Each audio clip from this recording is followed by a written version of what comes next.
Hello students, in this video we'll discuss solving the heat equation on the entire line with the given initial conditions. Let's consider the following system.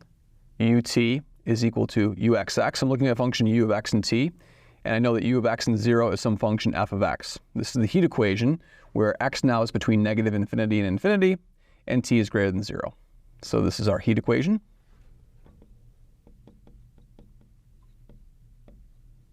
Okay.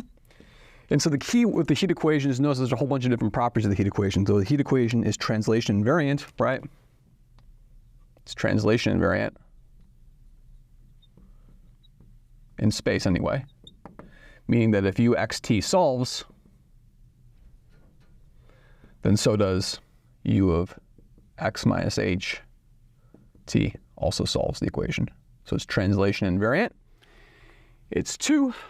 Differentiation, so if u solves, then so does ux, right? So in other words, you can do a derivative of this equation. The derivative is still a solution, right? At least the equation itself, not necessarily with the initial condition, but with the equation itself, okay? 3 is that it's a linear operator, so linear combinations work. Linear combination of solutions are solutions.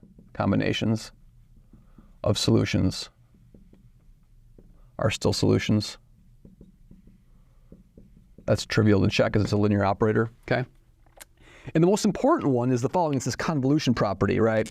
Namely, if phi capital solves the heat equation,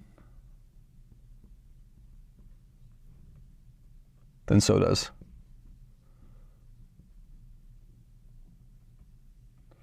u of xt, which is the integral over r of phi of x minus y t with any sort of reasonable function over here. I'll call f of y for just some sort of reasonable function f, so that the interval converges, okay? So the convolution property also works, okay?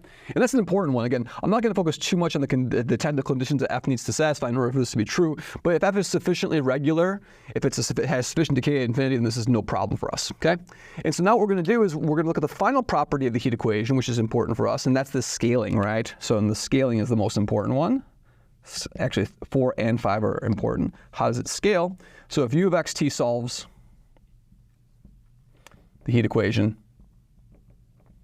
then u of, if I take the x and I multiply the x by lambda and the t by lambda squared, that is the right scaling for any lambda. Okay? Greater than 0, of course, because I want to make sure we're on the positive half line. Greater than 0. And so these two facts, 3, 4, and 5 together will help me discuss finding a fundamental solution to this equation. So let's do so. So what am I going to do? I'm going to look for a special self-similar solution. What I'm going to do is I'm going to try to find a solution. My goal is to find a solution. Let's call it phi of x and t that has the form of some other function. Let's call it g of xc, where xc is x over 2 square root t, okay? Because that is what respects the scaling law over here, okay? So in other words, x over square root t will basically turn this into a self-similar solution, okay? All right, so now, of course, I'd like this to be a solution, so what's phi x going to be? So phi x, or let's do phi t first. Phi t is going to be g prime of xc. Then how does xc change with respect to t? This is really x over 2 and then t to the negative 1/2. So this is going to be a negative x over 4 t to the negative 3/2. That's the t derivative. What's the first x derivative of this thing over here? The first x derivative of this is going to be what? The first x derivative is going to be xc prime, and then what? And then I'm going to have just a 1/2 t to the negative 1/2, right? And then if I do another x derivative over here, thankfully there's no x over here to differentiate, so this is just going to be xc double prime, and then I'm going to have a 1/4 t to the negative 1, right? So now if I equate these expressions, what's going to happen if I equate this over here and this over here? What will happen? Well, the quarters are going to cancel out. And then I'm going to have a negative x over t to the 1/2. So this says that, so if this will tell me that g double prime of xc, and if I add that to what? If I add that to 2, xc. Well, what will 2xc be? That's going to be x over t to the negative 1/2. That's exactly this thing with a negative sign, g xc. We'll get 0. So in other words, g will satisfy this second order differential equation, which of course I can write in the following way. I can write this as e by multiplying by e to the xc squared.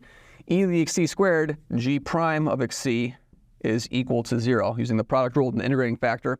So that tells me that g has to be a combination, a linear combination of a constant and then the exponential of this function. So in other words, I can find a particular solution. So one particular solution to this equation over here is going to be equal to the integral from, let's say, c1, the integral from 0 to xc, which is going to be x over 2 root t, e to the negative z squared over dz plus c2. So that's a solution to this heat equation over here. And so it turns out that the best thing to do, for any constants I get, I get a solution, but it turns out that if we let, and you could check this, if we let c1 be 1 over the square root of pi and c2 to be 1/2 over here, then we get, that's one particular solution to this. What we'll get is we'll get a solution over here, phi of x and t, which will be 1/2 plus 1 over the square root of pi, the integral from what to what?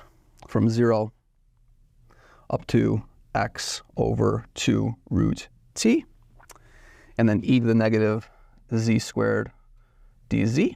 That's going to be a solution to my heat equation. And it turns out for this particular function phi, you can check that phi of x and 0 is equal to 1 if x is bigger than 0, and 0 if x is less than 0. Okay? Good. All right. And then what I'm going to do is I'm going to define, since I know derivatives are solutions, we can check now that the fundamental solution, I can show that u of x, which is the integral over r of d phi dx of x minus y and then t, with this initial condition f of y dy. This will solve the heat equation, and furthermore, since this is the negative y derivative, I can pass the limits over here. What we can see is we can see that this will satisfy that u of x and 0 is equal to f of x, because if I interchange the x and the y derivative, that gives me a negative sign. I integrate by parts, and that's going to turn into what?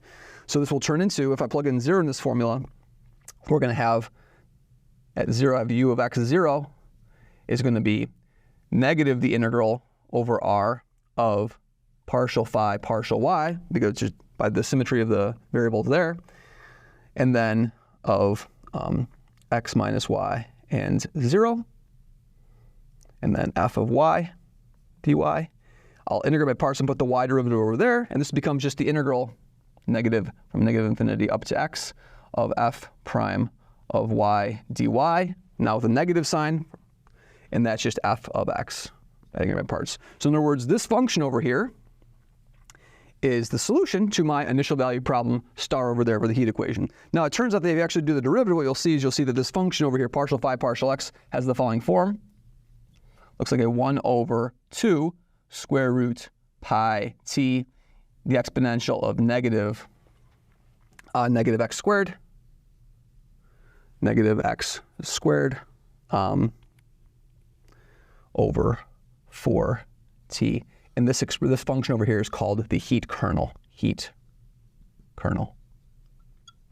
Thank you very much.